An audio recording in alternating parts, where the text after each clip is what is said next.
전략 포인트 살펴보는 시간입니다. 현물시장의 전략부터 알아보겠습니다. 현대증권 유용석 시장분석 팀장과 함께하죠. 팀장님 안녕하세요.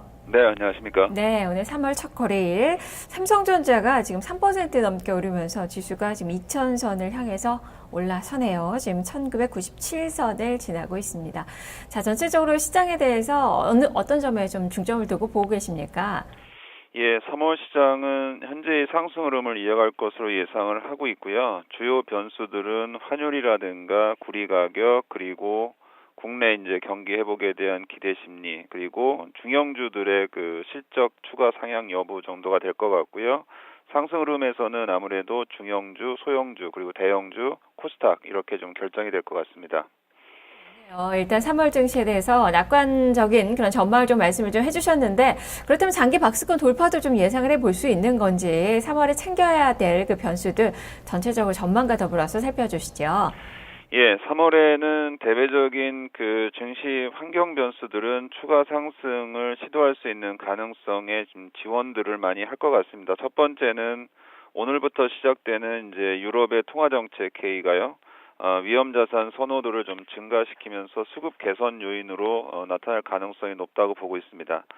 두 번째는 어제 그 토요일 날 이제 추가 그 금리 인하가 있었는데요. 중국의 경기를 좀 조정하기 위한 정책, 즉 추가적인 지급 준비율 인하라든가 통화 정책을 통한 경기 부양들이 힘을 좀 내지 않을까 이렇게 3월 달에 기대하고 있고요. 가장 큰 변수로 보는 게 3월 중순의 FOMC인데요. 이미 옐런 의장이 인내심 문구 삭제되더라도 시장 동요는 크지 않을 것임을 시사했기 때문에 변수로서는 중립적일 가능성이 높습니다. 국내적으로는 경제 활성화 법안들이 3월 중에 통과될 가능성이 높고요. 잠재적으로는 추가 금리 인하 가능성이 높아 보입니다.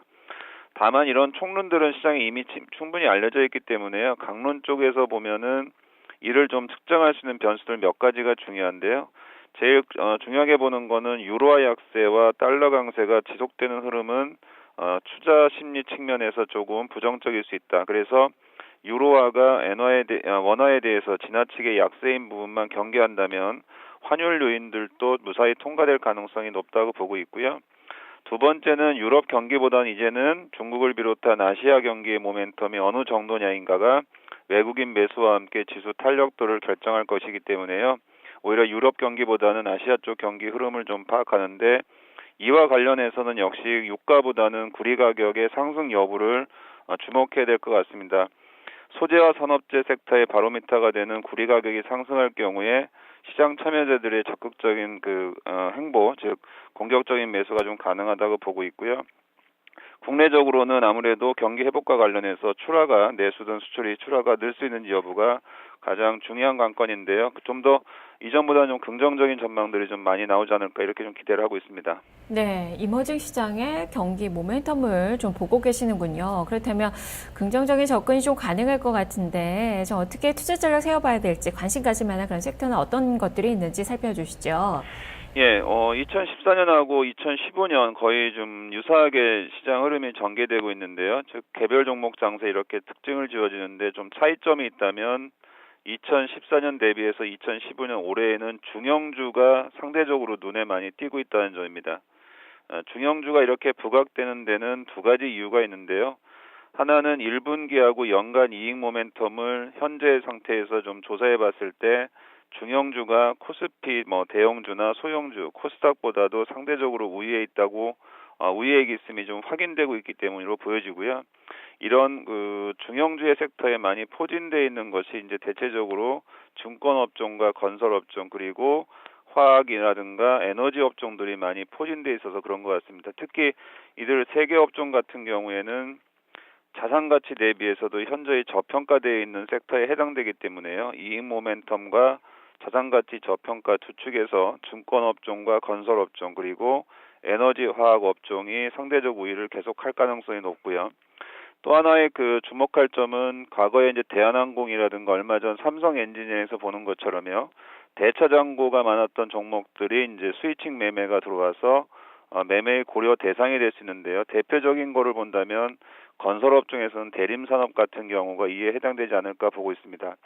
마지막으로 좀 볼 수 있는 부분들은 좀 안 오르는 종목들, 즉 지수와 관련된 종목들 중에는 현대차 그룹 주가가 과연 반등할 수 있는지를 좀 살펴봐야 될 것 같고요.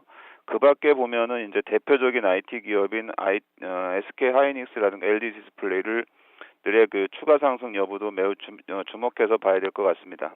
그렇다면 오늘도 이 증권건설, 에너지, 화학 이쪽으로 좀 저가 매수 전략이 필요하겠네요.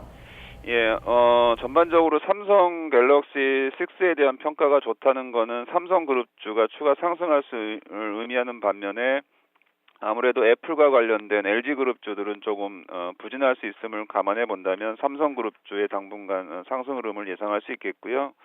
앞서 말씀드린 대로 나머지 이제 섹터들에 대한 이익 점검들은 아직 좀 시장의 불확실성을 야기하기 때문에요. 앞서 말씀드린 대로 이익과 가치 측면에서 공통분모가 있는 증권, 건설, 에너지, 화학, 그러니까 정유하고 화학업종에 대해서 보다 좀 관심 있게 보는 하루도 오늘도 그런 흐름 자체가 좀 계속되지 않을까 이렇게 좀 예상을 하고 있습니다. 네, 알겠습니다. 말씀 잘 들었습니다. 네, 감사합니다. 네, 유영석 팀장과 함께 현물상의 전략을 알아봤습니다. 자,